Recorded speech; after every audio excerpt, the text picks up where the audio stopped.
அன்பிற்குரிய தோழர்களே, தமிழ்நாட்டினுடைய நதிநீர் உரிமை காப்போம், கச்சத்தீவை மீட்போம் என வலியுறுத்தி தூத்துக்குடி மாவட்டம் கோவில்பட்டியில பெருமுனை கூட்டத்தை தமிழர் நீதி கட்சியின் சார்பாக நாங்கள் நடத்தி கொண்டிருக்கிறோம். இந்த கூட்டத்தை மிக சிறப்பாக தலைமையேற்றி நடத்தி கொண்டிருக்கிற தமிழர் நீதி கட்சியினுடைய தூத்துக்குடி மாவட்ட செயலாளர் தோழர் பாலமுருகன் பாண்டியன் அவர்களே, இந்த கூட்டத்திற்கு வருகை புரிந்திருக்கிற அனைத்து நிலை பொறுப்பாளர்களே, உங்களுடைய அனைவருக்கும் என்னுடைய வணக்கத்தை தெரிவித்துக் கொண்டு, இந்த கோவில்பட்டியில இப்படி ஒரு நிகழ்ச்சியை நாம நடத்திக்கிட்டு இருக்கிறோம். தமிழர் நீதி கட்சியின் சார்பாக கொடிகளை கட்டி இருக்கிறோம். இதோ பின்னாடி டிஜிட்டல் பதாகையை நாம வைத்திருக்கிறோம். இங்கே இருக்கிற போக்குவரத்து காவல்துறையை சேர்ந்த ஒரு அம்மா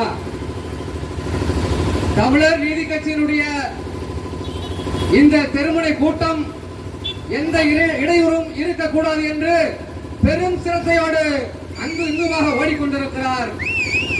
அவர் தனக்கு கையில் கிடைத்த அந்த மைக்கை வைத்து போக்குவரத்தை சீர் செய்து கொண்டிருக்கிறார். அவருக்கு தமிழர் நீதி கட்சியின் சார்பாக நான் பாராட்டுகளை தெரிவித்துக் கொள்கிறேன். இதே போல திமுக நடத்தும் பொழுதும் அதிமுக நடத்தும் பொழுதும் இப்படி ஒரு இடையூறு நடந்துவிடக் கூடாது என்று அந்த அம்மையார் செயல்படுவார் என்று நான் நம்புகிறேன். அதற்கு வாழ்த்துகிறேன்.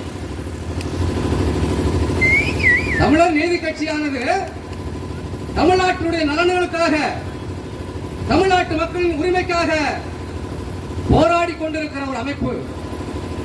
எப்படிப்பட்ட ஒரு நிகழ்ச்சியை நாம் நடத்தி கொண்டிருக்கிறோம்.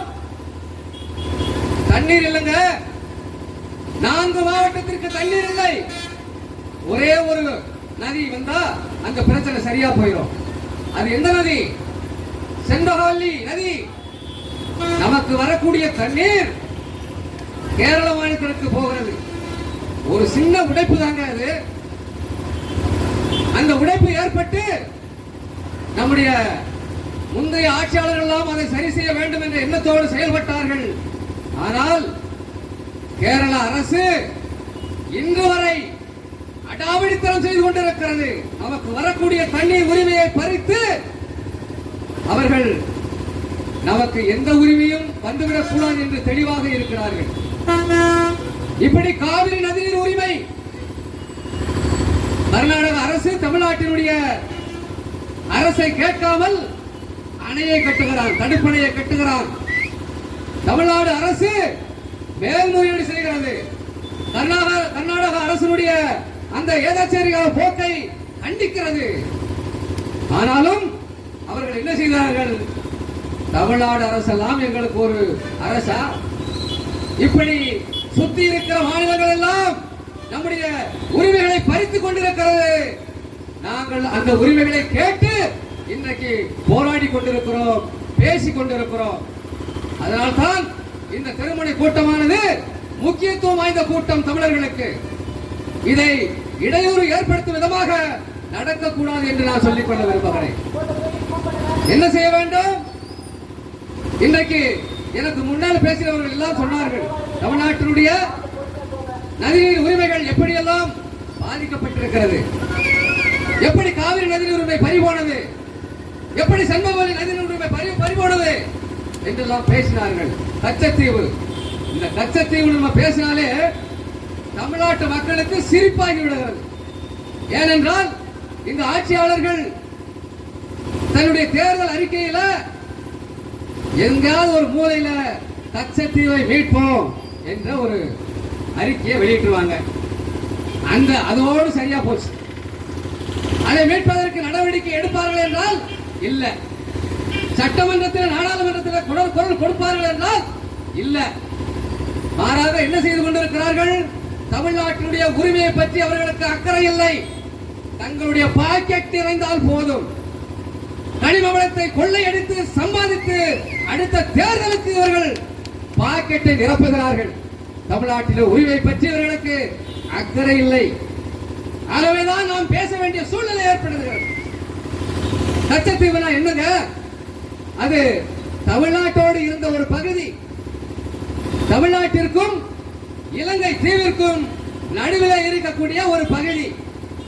அந்த கச்சத்தீவில் தான் நம்முடைய மீனவர்கள் மீன் பிடித்து விட்டு அந்த மீன் வலையை காய வைத்து அங்கே தங்கிவிட்டு வருவார்கள். இப்ப என்னாச்சு? கச்சத்தீவை இலங்கைக்கு நாங்கள் கொடுத்து விட்டோம் என்று இந்திரா காந்தி ஆட்சி காலத்தில் ஒரு ஒப்பந்தத்தை போடுறாங்க. இந்திரா காந்தி இலங்கை ஒப்பந்தத்தை ஒன்று போடுறாங்க. அந்த ஒப்பந்தத்தின் மூலமாக கச்சத்தீவு இலங்கைக்கு தாரை வார்க்கப்படுகிறது. அப்படி தாரை வார்த்த பின்னாடி தமிழக மீனவர்களுடைய நிலைமை என்ன? ஆனா என்ன சொல்றாங்க? அந்த ஒப்பந்தத்தில் தமிழக மீனவர்கள் வரலாம், போகலாம், நீங்க வலைய உலர்த்தலாம் என்பதாக அந்த கச்சத்தீவு ஒப்பந்தம் இருக்கிறது. ஆனால் ஒப்பந்தத்தை ஒரு மயிருக்கு கூட மதிக்காமல் கிட்டத்தட்ட 850க்கு மேல் போட்ட மீனவர்களை கொன்றளித்திருக்கிறார்கள் இந்த இலங்கை அரசு. எப்படிப்பட்ட கொடுமை இன்றைக்கு நடந்து கொண்டிருக்கிறது. இந்த கொடுமைகளை தட்டி கேட்க வேண்டியது யார் பொறுப்பு? இந்த கொடுமைகளுக்கு எதிராக யார் குரல் எடுக்க வேண்டும்? ஆனால் இந்த ஆட்சியாளர்கள் என்ன செய்து கொண்டிருக்கிறார்கள்? எவன் சத்தா நமக்கு என்ன என்பதாக வேடிக்கை பார்த்துக் கொண்டிருக்கிறார்கள். நாங்கள் குற்றம் சாட்டுகிறோம். என்னாச்சு? 850 மீனவர்கள் என்னுடைய தொப்புள்குடி உறவினர்கள் சுட்டுக் கொல்லப்பட்டார்களே, என்ன நடவடிக்கை எடுத்தா என்று நாங்கள் கேட்கிறோம். வருங்கால தலைமுறை காரி துப்பாதா உன்னை இந்த ஆட்சியாளர்களை என்பதாக நாங்கள் கேட்கிறோம். நாங்கள் தமிழர்கள் என்பதாக நாங்கள் கேட்கிறோம். இதற்கு பதில் சொல்ல வேண்டிய பொறுப்பும் கடமையும் இந்த ஆட்சியாளர்களுக்கு உண்டா இல்லையா? என்ன ஆச்சுங்க? சர்வதேச கடல் சட்டம் சொல்லுகிறது. இன்றைக்கு ஐக்கிய நாடுகள் சபையில் ஒரு சபையை உருவாக்கி வச்சிருக்கிறான். அந்த ஐக்கிய நாடுகள் சபையில இந்தியாவும் ஒரு உறுப்பினர். சர்வதேச கடல் சட்டம் அங்கே ஒரு சட்டமாக நிறைவேற்றப்பட்டிருக்கிறது.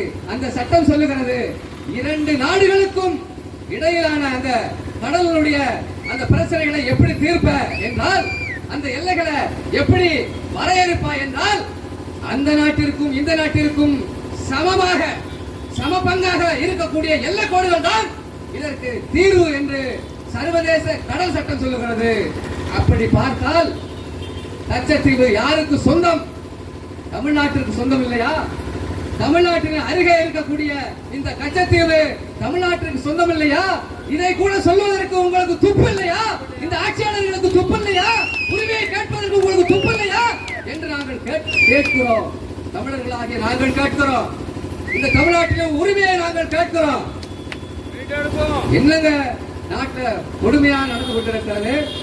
இப்படி உரிமையை கேட்பதற்கு உங்களை நாங்கள் சட்டமன்றத்திற்கும் நாடாளுமன்றத்திற்கும் உங்களை அனுப்பினால் நீங்க என்ன செய்றீங்க? அங்க போய் ஒவ்வொரு எம்எல்ஏவுக்கும் எம்பிக்கும் எவ்வளவு சொத்து இருக்குன்னு பட்டியல் வந்தா தெரியும். உங்க கதை நாரிடும். கனிம வளத்தை கொள்ளையடிப்பது எப்படி?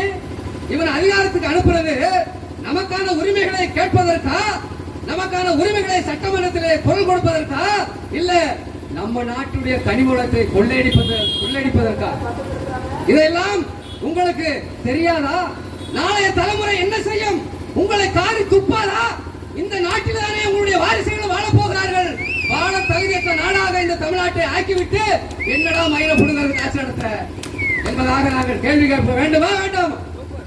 இப்படி கனிம வளங்கள் இன்றைக்கு எல்லையற்ற சூறையாடி கொண்டிருக்கிறார்கள். அண்டை மாநிலங்களுக்கு போய் கொண்டிருக்கிறது. இங்கிருந்து கேரளாவுக்கு போகிறது. எவன் உன்னுடைய உரிமையை பறிக்கிறானோ அந்த நாட்டிற்கே நீ கனிம வளத்தை அனுப்புற. வெட்கக்கேடு இல்லையா? இது கேவலம் இல்லையா? உனக்கு அடுக்குமா? இதை பத்தி நீ சிந்திச்சியா? நம்ம நாட்டினுடைய கனிம வளத்தை எல்லாம் அவனிடம் அனுப்பிவிட்டு ஏன் வெளிநாடுகளுக்கு போகிறது, ஜப்பானுக்கு போகிறது.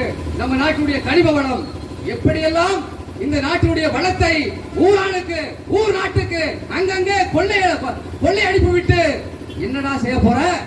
என்ன செய்ய போற? இந்த தமிழ்நாட்டை என்ன செய்வதற்கு காத்துக் கொண்டிருக்கிறீர்கள் என்று நாங்கள் தமிழர் நீதி கட்சியின் சார்பாக நாங்கள் கேட்கிறோம். வாழ தகுதி இல்லாத நாடாக நீங்க உருவாக்கிவிட்டு யாருக்கு ஆட்சி நடத்துறீங்க? என்ன ஆச்சு? கேரள அரசு ஒரு புறம் தங்களுடைய உரிமையை விட்டு கொடுக்க கூடாதுன்னு எவ்வளவு விஷயங்களை நம்ம தமிழ்நாட்டுக்கு எதிராக செயல்படுறோம். அங்க இருந்து பாருங்க, இங்க இருந்து காய்கறி எல்லாம் கேரளாவுக்கு போகுதுங்க. அவனுக்கு தேவையான உயிர் வாழக்கூடிய மருந்துகள்லாம் போகுதுங்க. அவன் என்ன பண்றான்? இங்க இருந்து கனிமூலம் போகுது, அது வேற விஷயம். அவன் என்ன பண்றான்? கோழி கழிவுகளை பாருங்க, இந்த லக்கான் கோழி இருக்கு இல்லையா, சிக்கன், இந்த கோழியை அறுத்து விட்டு அவன் நல்லா சாப்பிட்டு அந்த கழிவுகளை நம்முடைய நாட்டிலே வந்து போடுறான். குப்பைக்காராக பார்க்கிறான் தமிழ்நாட்டை. வெட்டமாக இல்லையா நமக்கு? மருந்து கழிவுகளை கொட்டுகிறான். எப்படி இருக்கிறது பாருங்கள்.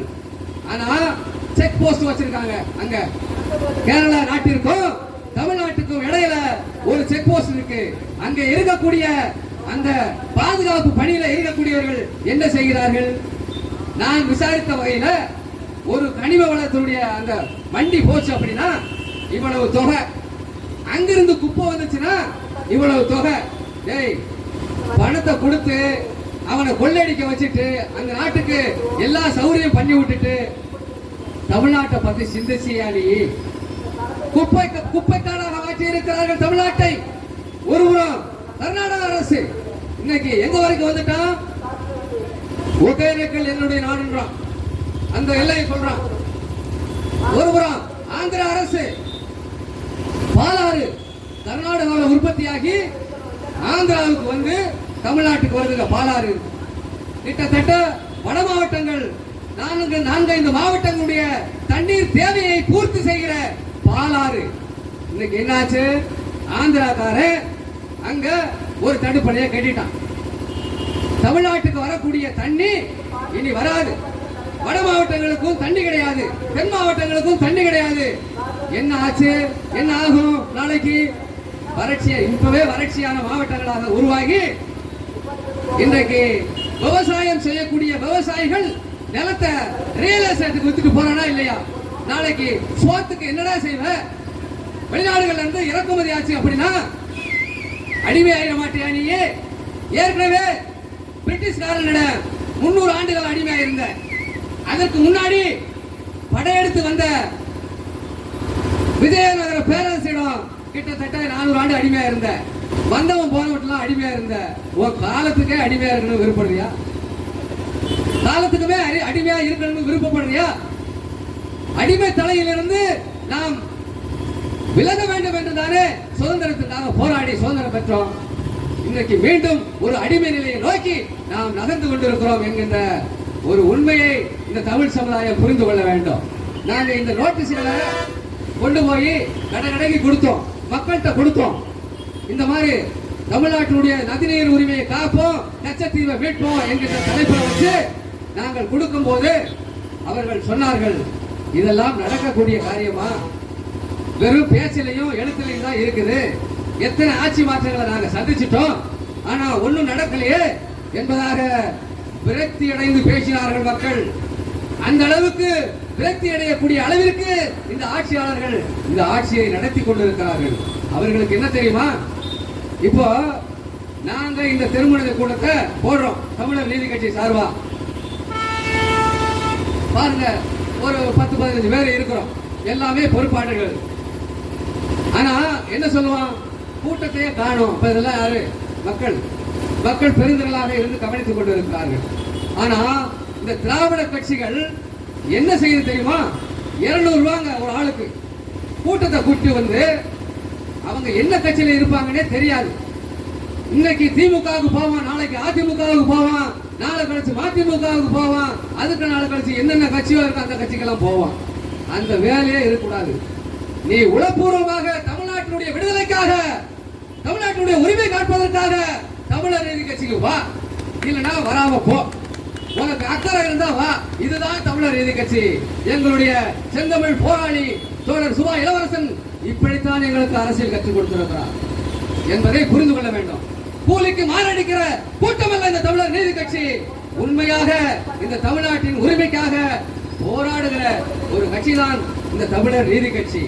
ஆக தமிழ்நாட்டினுடைய உரிமையை நசுக்குவதற்கு அண்டை மாநிலங்கள் வரிந்து கட்டிக்கொண்டு நம்முடைய உரிமைகள் எல்லாம் நசுக்குகிற வேலையை செய்து கொண்டிருக்கிறது. ஒரு பக்கம் இலங்கை அரசு கச்சத்தீவை ஒரு ஒப்பந்தத்தின் மூலமாக நம்முடைய மீனவர்களை கொலை செய்து கொண்டிருக்கிறது. உதாரணத்திற்கு காஷ்மீர்ல சுற்றுலா பயணிகளை கிட்டத்தட்ட 17 பேர் நினைக்கிறேன், சரியாக எனக்கு எண்ணிக்கை தெரியல. சுற்றுலா பயணிகளை பாகிஸ்தான் டெரரிஸ்ட் தீவிரவாதி சுட்டு கொண்டுட்டான். வன்மையாக கண்டிக்கத்தக்கது. இந்தியாவுடைய ஒரு உயிர் போனாலும் அதற்கு இந்தியா தக்க பதிலடி கொடுக்க வேண்டும் என்பதில் எந்த விதமான மாற்று கருத்தும் எங்களுக்கு இல்லை. அடிக்கணும்யா. இந்தியாக்காரனை ஒருத்தர் அடிச்சாமனா, ஒரு நாட்டுக்காரன் அடிச்சாமனா அவனை சும்மா விடலாமா? ரத்தம் கொதிக்கிற நாமெல்லாம் இந்தியம் இல்லையா அப்படின்னு சொல்லி நம்முடைய மோடி என்ன செஞ்சாரு? ஆபரேஷன் சிந்தூர் என்று சொல்லி பாகிஸ்தானை அரட்டிட்டாருங்க. இன்னைக்கு பாகிஸ்தான்காரன் வெலவெழுத்து போனான். அப்படிப்பட்ட ஒரு அடி.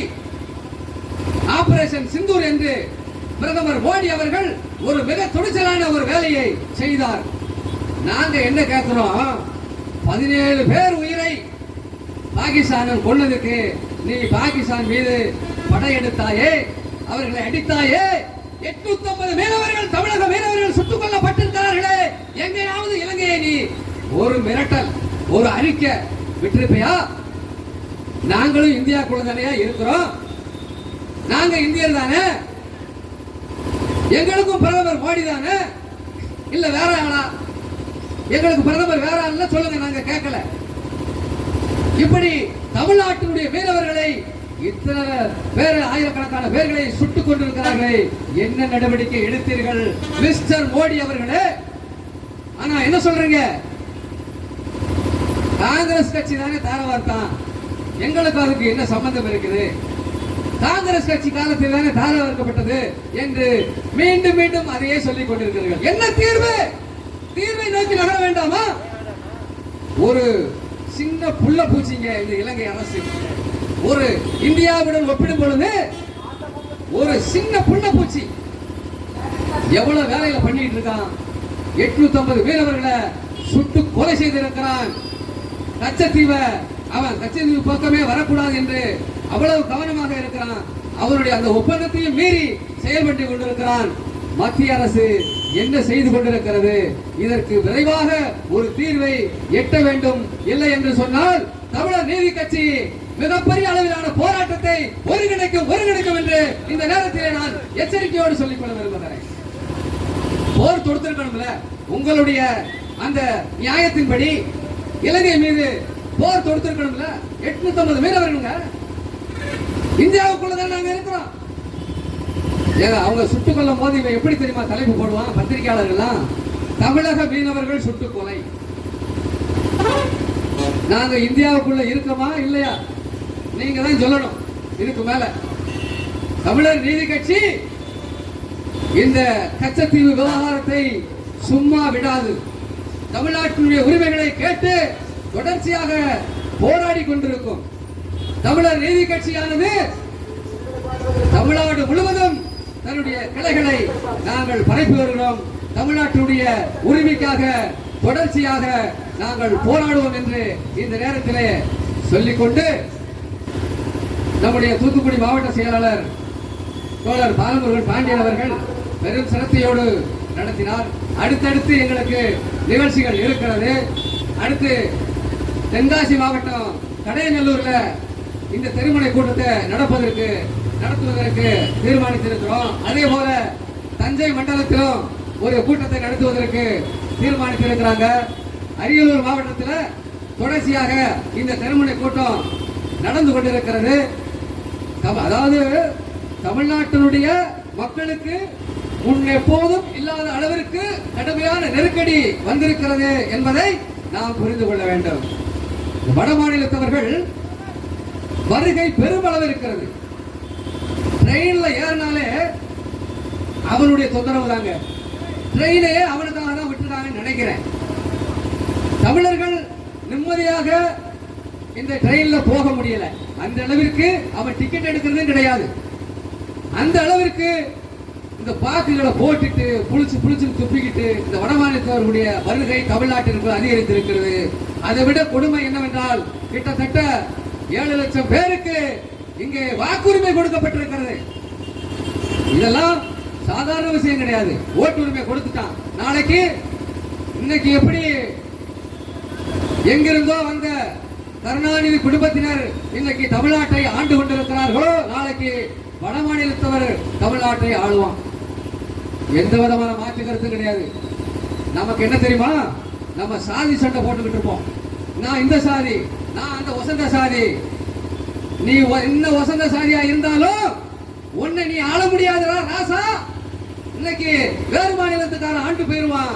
நாம சாதியை மறுத்து தமிழர்களாக ஒன்றிணைந்தால் மட்டும்தான் தமிழர்கள் தமிழ்நாட்டை ஆள முடியும் என்கின்ற அந்த எண்ணத்தை நாம் உருவாக்க வேண்டும். அதைத்தான் தமிழர் நீதி கட்சி தொடர்ச்சியாக நாங்கள் விதைத்துக் கொண்டே இருக்கிறோம். தமிழர்கள் மத்தியில சாதியை மறுத்து வா, சாதியால் ஒரு சாதியால் ஒன்றும் சாதிக்க முடியாது, சாதி சண்டை போட்டு சாதிய கொலைகள் செய்வதற்கு வேணா இது உதவலாமே தவிர இணக்கமாக வாழ்வதற்கு உதவாது. நம்முடைய சண்டைகளில் தான் அந்நியர்கள் ஆட்சியை நடத்தி கொண்டிருக்கிறார்கள். அப்ப நம்ம புரிய வேண்டாமா? நம்ம ஒரு புரிதலுக்கு வர வேண்டாமா? ஒரு புரிதலுக்கு வந்தால் தானே தமிழ்நாட்டை ஒரு தமிழன் ஆளுவான். அப்படி ஆளும் பொழுதுதானே நம்முடைய உரிமைகள் பாதுகாக்கப்படும். நாம இப்ப என்ன பண்ணிட்டு இருக்கோம்? மாற்றான இடத்திலே கோரிக்கை வைத்துக் கொண்டிருக்கிறோம். ஒவ்வொரு பிரச்சனைக்கும் கோரிக்கைங்க. தெருவிளக்கு எரியல, தண்ணி வரல, இப்படி அன்றாட பிரச்சனைகள், அடிப்படை பிரச்சனைகளுக்காக நாம போராடி கொண்டிருக்கிறோம். அரசியல் அதிகாரம் குறித்து நம்மிடத்திலே எந்த விழிப்புணர்வும் இல்லை. தமிழ்நாட்டு மக்களிடம் எந்த விழிப்புணர்வும் இல்லை. வட மாநிலத்துக்காரன் நாளைக்கு ஆட்சியை கைப்பற்றிடுவான். நீ என்ன பண்ணுவ? சாதி சண்டைகளை போட்டுக்கிட்டு இருப்ப. வேற என்ன பண்ணுவ? ஒண்ணுமே பண்ண முடியாது. இங்க இருக்கக்கூடிய கோவில்பட்டி என்பது ஒரு பெரிய நகரம். சிப்காட் இங்க இருக்குது. அந்த சிப்காட்ல தமிழ்நாட்டு மக்களுக்கு, இளைஞர்களுக்கு வேலை இருக்கா? இல்ல. எல்லாம் வெளி மாநிலத்துக்காரன் ஆக்கிரமிப்பு செஞ்சுட்டான். இதெல்லாம் நாம புரிஞ்சுக்கணும்.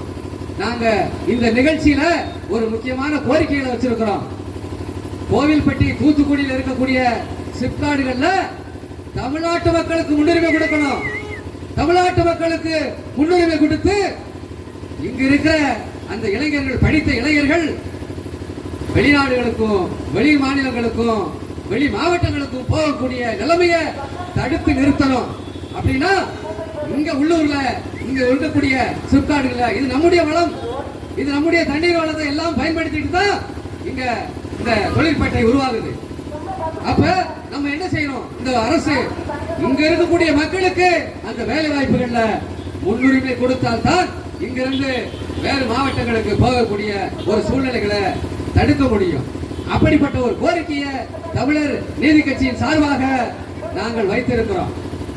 உள்ள வட மாநிலத்தவருடைய ஆக்கிரமிப்பு பாருங்க. ஒரு சின்ன உதாரணம். ஒரு குடும்பத்திலிருந்து வாரான் இந்த வட மாநிலத்துக்காரன். இங்க வந்து என்ன பண்றான்? ஒரு வாடகைக்கு எடுத்து ஒரு கடையை வைக்கிறான்.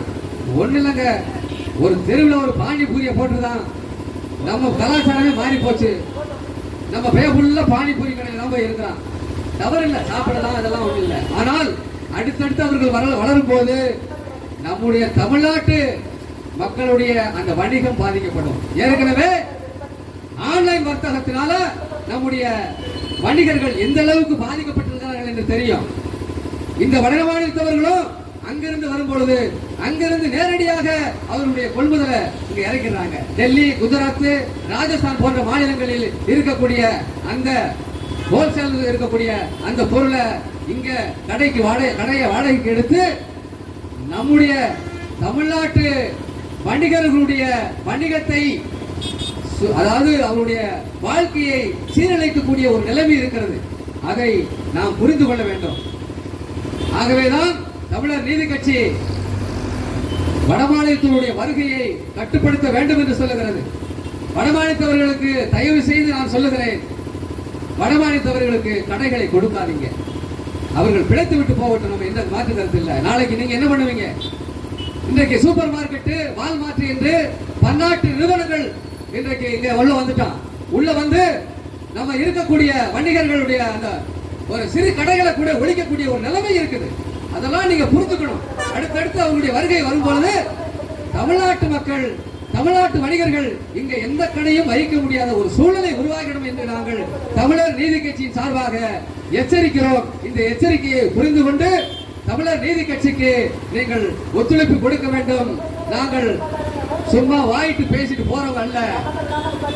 தமிழ்நாட்டை அடுத்து ஆளக்கூடியவர்கள் தமிழர் நீதி கட்சி தான் ஆளும் என்று சொல்லி வாய்ப்புக்கு நன்றி கூறி இவ்வளவு நேரம் தமிழர் நீதி கட்சியினுடைய இந்த தெருமுனை கூட்டத்தை கேட்டுக்கொண்டிருந்த அனைத்து வணிகர்களுக்கும், அனைத்து பயணிகளுக்கும், பொதுமக்களுக்கும், இந்த ஒலிபெருக்கியை அமைத்துக் கொடுத்த ஒலிபெருக்கி உரிமையாளர்களுக்கும், இங்கே கலந்து கொண்ட அனைத்து நிலை தமிழர் நீதி கட்சியினுடைய பொறுப்பாளர்களுக்கும், எங்களுக்கு தகுந்த பாதுகாப்பு அளித்த காவல்துறை நண்பர்களுக்கும் நன்றி கூறி தமிழரின் தாகம், தமிழ் தேசிய தாயகம். நன்றி, வணக்கம்.